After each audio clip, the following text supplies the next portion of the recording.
এখন বিভিন্ন পুস্তক বিভিন্ন বইপত্র যা বলছে সেই বইপত্র দেখে মানুষ চলার চেষ্টা করছে।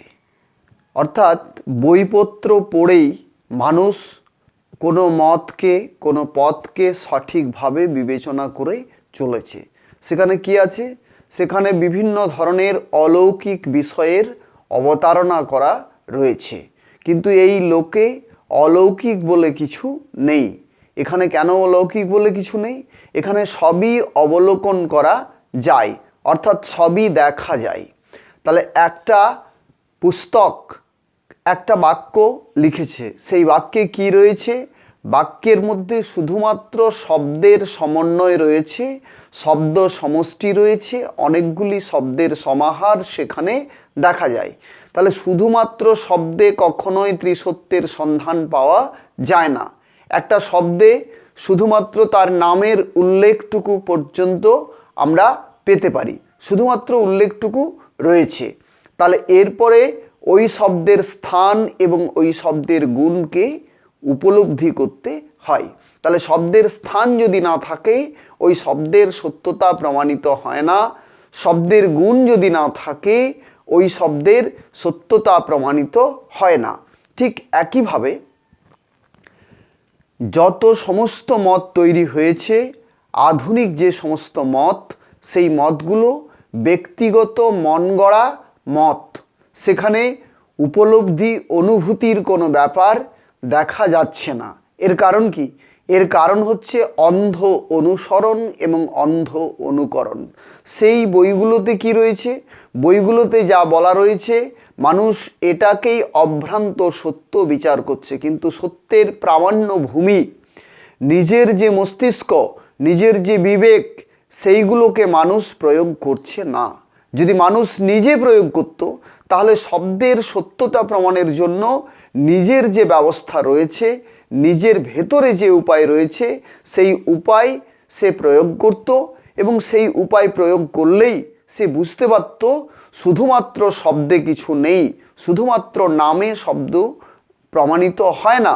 তাহলে সেখানে তার স্থান এবং গুণ চাই। যদি এইগুলো না থাকে তাহলে সত্য প্রমাণিত হয় না।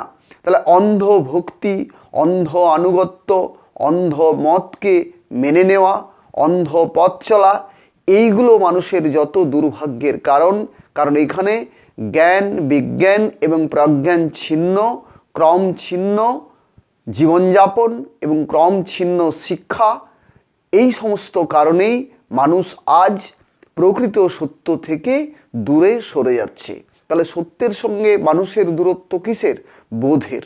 তাহলে মানুষ যদি নিজের বোধকে প্রয়োগ করতে সচেষ্ট হয় তাহলে অতি সহজেই মানুষ উপলব্ধি করতে পারবে যে শুধুমাত্র শব্দে কিছু নেই, পুস্তকে কিছু নেই, পুস্তককে উপলব্ধির জন্য জ্ঞাতা চাই এবং পরিজ্ঞাতা চাই। তাহলে জ্ঞান, জ্ঞাতা এবং পরিজ্ঞাতা, এই যে ত্রিসত্যের সমন্বয়, এই সমন্বয় যতক্ষণ না পর্যন্ত ঘটে ততক্ষণ পর্যন্ত সত্য উপলব্ধি করা সম্ভব নয়।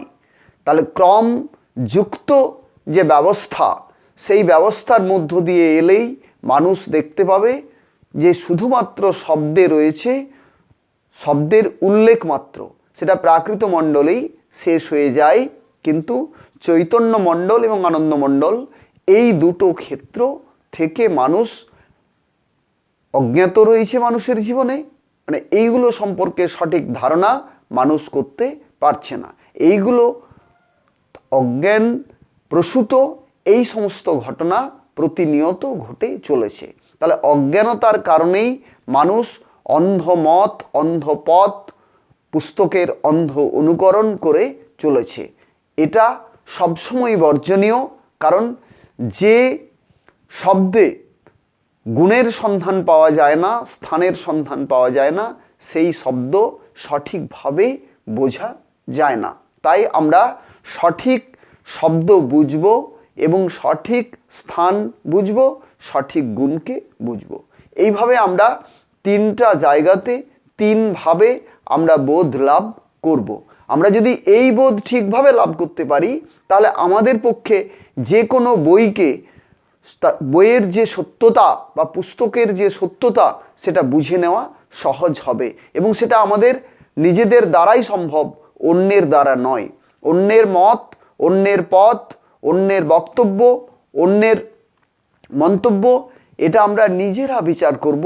আমরা যখনই এটা নিজেরা বিচার করতে যাব তখনই আমরা বুঝতে পারবো সেখানে স্থান আছে কি নেই, সেখানে গুণ আছে কি নেই। যদি স্থানের সন্ধান না পাওয়া যায়, যদি গুণের সন্ধান না পাওয়া যায়, তখন আমরা ওই শব্দকে পরিত্যাগ করব, ওই বাক্যকে অভ্রান্ত আমরা ভাবব না। কেন? কারণ যা আমাদের উপলব্ধির মধ্যে আসবে না, যা সত্য বিরোধী, যা ত্রিসত্যের সন্ধান দিতে পারে না, তেমন বাক্য অবশ্যই গ্রহণযোগ্য হওয়া উচিত নয়, সেটা পরিত্যাজ্য হওয়া উচিত, সেটা বর্জন করা উচিত। যদি আমরা সেটাকেই গ্রহণ করি তাহলে আমরা ভ্রান্তিকে গ্রহণ করব, ভুলকে গ্রহণ করব এবং আমাদের জীবনে দুঃখ, কষ্ট, যন্ত্রণা, সমস্যা বাড়িয়ে তুলব।